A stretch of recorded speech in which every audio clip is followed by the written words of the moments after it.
కుక్క వెళ్ళి పులిని వెక్కిరిస్తే ఎలా ఉంటుంది? సాక్షి వెళ్ళి ఈనాడుని వెక్కిరించినా అలాగే ఉంటుంది. ఈనాడు అనేది ఒక నమ్మకం. సరే ఇక పొలిటికల్ లైన్ అంటారా? ప్రతి పేపర్‌కి, ప్రతి టీవీ ఛానల్‌కి ఒక పొలిటికల్ లైన్ ఉంటది. ఉన్నమాట వాస్తవం. ఇప్పుడు సాక్షి మీడియా డైరెక్ట్ వైసీపీ పేపర్ అది. జగన్మోహన్ రెడ్డి గారి సొంత పేపర్ అది. సాక్షి టీవీ ఛానల్, సాక్షి పేపరు డైరెక్ట్‌గా జగన్మోహన్ రెడ్డి గారి సొంత ఆస్తులవి. అలాగని ఈనాడు చంద్రబాబు నాయుడు గారి ఆస్తి కాదు. చంద్రబాబు నాయుడు గారి పేపర్ కాదు.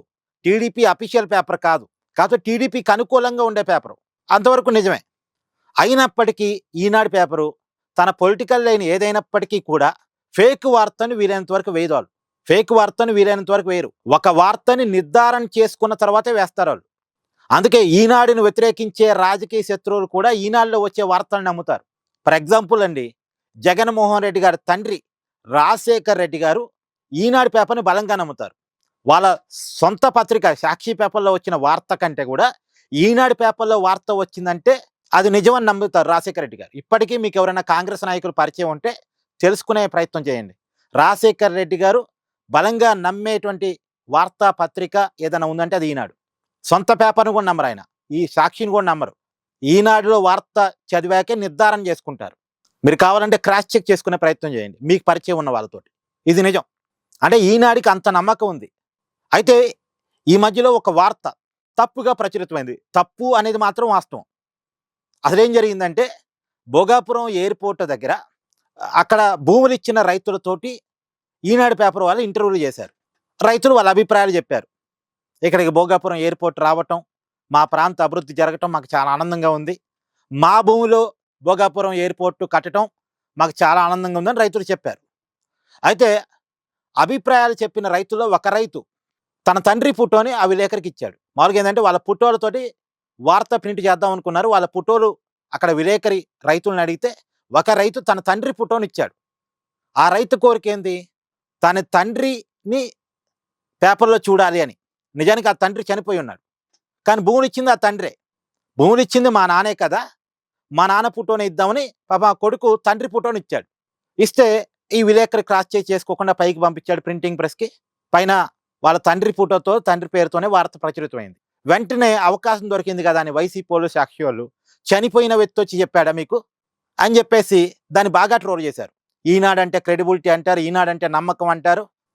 చనిపోయిన వ్యక్తి వచ్చి చెప్పాడా నాకు ఆనందంగా ఉంది భోగాపురం ఎయిర్పోర్ట్ ఇక్కడ రావటం అని చెప్పాడా అని చెప్పేసి వాళ్ళు బాగా ట్రోల్ చేశారు. అవకాశం దొరికిందే తనువుగా.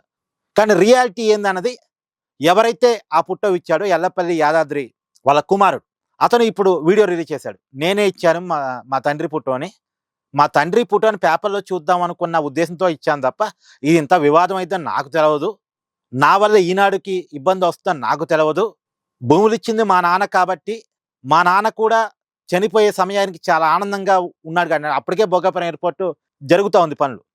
కాబట్టి మా నాన్న ఇక్కడ భోగాపురం ఎయిర్పోర్ట్ రావటం అనేది చాలా హ్యాపీగా ఫీల్ అయ్యాడు. కాబట్టి మా నాన్న ఒపీనియన్ నేను చెప్పాను, అందుకే మా నాన్న ఫోటోని ఇచ్చాను.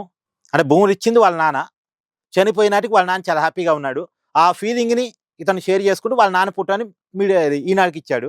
అదే అతని పేరుతోనే వార్త ప్రచురితమైంది. కానీ చనిపోయిన వ్యక్తి ఫోటో ఇచ్చి వార్త ప్రచురితం అవటం అది వివాదంగా మారిద్దన్న విషయాన్ని ఇతను గమనించలేకపోయాడు. ఈ రైతు తన తండ్రి ఫోటోని పేపర్లో చూసుకుందాం అనుకున్నాడు తప్ప ఇది ఈనాడికి ఇబ్బందిగా మారిద్దన్న విషయాన్ని ఆలోచించలేకపోయాడు. అందుకని ఇప్పుడు అతను ఒక వీడియో రిలీజ్ చేశాడు. ఒకసారి చూడండి. అందరికీ నమస్కారం. ముఖ్యంగా ఈనాడు పత్రికా యాజమాన్యానికి, ఈనాడు పత్రికా విలేకరులకి నా యొక్క క్షమాపణలు. నేను చేసిన అతి చిన్న పొరపాటు, నా ఫోటోకు బదులు మా నాన్నగారి ఫోటో పంపించడం వల్ల జరిగిన పొరపాటుని భూతద్దంలో పెట్టి గత 2 రోజులుగా సాక్షి ఛానల్లో కానీ, సాక్షి పత్రికల్లో కానీ, సోషల్ మీడియాలో కానీ జరుగుతున్నటువంటి దుష్ప్రచారానికి ఆనకట్ట కట్టాలని నేను ఈ వీడియో చేయడం జరుగుతుంది. ఈ రాష్ట్ర అభివృద్ధిని కానీ, ప్రజా శ్రేయస్సుని కానీ అడ్డుకునే ఏకైక పార్టీ వైసీపీ పార్టీ. ఈ పార్టీకి అనుకూలంగా పనిచేసే పత్రిక కానీ, మీడియా కానీ ఈరోజు దీన్ని అవకాశంగా తీసుకొని ఎంత చేయాలో అంత పెంట చేస్తుంది. కాబట్టి దీనికి వివరణ ఇవ్వాల్సిన బాధ్యత నాకు ఉంది. కాబట్టి ఈ పొరపాటు నా వలన జరిగింది కాబట్టి ఈ వివరణ ఇవ్వడం జరుగుతుంది. 2015 సమయంలో చూశారుగా. ఇప్పుడు గత 2 రోజులుగా ఈనాడు పేపర్ని ఎంత ట్రోల్ చేయాలో అంత ట్రోల్ చేశారు. ఇప్పుడు నిజమేంటో తెలిసిందిగా. ఈనాడు పేపర్ మీద ఉన్న నమ్మకాన్ని చెడగొట్టడానికి చేసిన ప్రయత్నం. ఇప్పుడు ఏం చెప్తుంది సాక్షి? ఆయన ఫేక్ వార్తల గురించి సాక్షి చెప్తే మనం వింటామంటే అంతకంటే అతిశయోక్తి ఉందా? ఫేక్ వార్తల గురించి సాక్షి వాళ్ళు ఈనాడుని విక్రిస్తారు. ఇంతకంటే ఆశ్చర్యం ఇంకేమైనా ఉందా? ఏమన్నదండి అసలు? పొద్దున్న లేస్తే ఫేక్ వార్తలతో బతికేదే సాక్షి. జగన్మోహన్ రెడ్డికి గుడ్డిగా భజన చేసుకుంటూ బతికేది సాక్షి. ఇవాళ వాళ్ళు ఈనాడుని ఎక్కిరిస్తున్నారు అంటే ఏమన్నది ఇంకా? తెలుగులో ఎన్నో వార్తాపత్రికలు పుట్టాయి, చాలా కనుమరుగైపోయాయి. ఈనాడు మాత్రం అలాగే ఉంది, అలాగే ఉంటుంది కూడా. అది ఆ పేపర్ నిర్మించుకున్న క్రెడిబిలిటీ. కేవలం ఒక పార్టీ వాళ్ళు చదవటం వల్ల ఈనాడు బతకట్లే. రాష్ట్రం మొత్తం నమ్మకంగా ఈనాడుని భావించటం వల్ల ఈనాడు బతుకుతుంది. అది నిజం. సాక్షి తెలుసుకోవాలి, వైసీపీ తెలుసుకోవాలి.